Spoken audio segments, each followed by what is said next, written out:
She started interviewing people in the neighbourhood and handed all her findings to the police.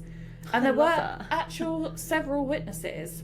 Oh. Including other paperboys and some neighbours. They saw Johnny talking to a man in a car who appeared to be asking for directions. Johnny gave the man in the car directions and then returned to his friend Mike, who was another local paperboy, and was chatting with him.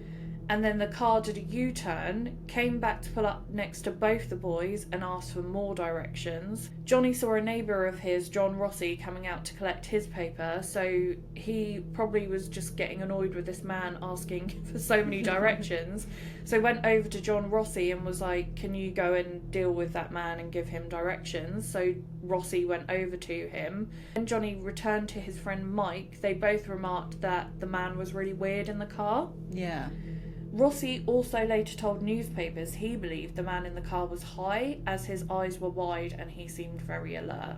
Johnny was loading papers into his wagon when Rossi last saw him, and the guy in the car drove off appearing disgruntled, which, what are you angry about at this point? You've asked for directions from 3 people, including Mike.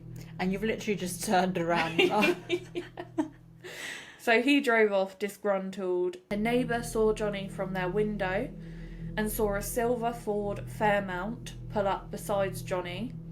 The neighbour did not have a good view of the car and the driver due to the position of the window, and when he turned away he heard a door shut, and when he looked again Johnny was gone and the car was speeding off. This sighting occurred at approximately 6:06 a.m. The police did later conduct their own searches where they interviewed these witnesses and searched a local forest, but they seemed to be looking with the narrative that this was a runaway that was hiding from his parents and not a kidnapping, so their search tactics were not appropriate for what they were doing. Even After with these all witnesses, that, they've got the make and colour of the car.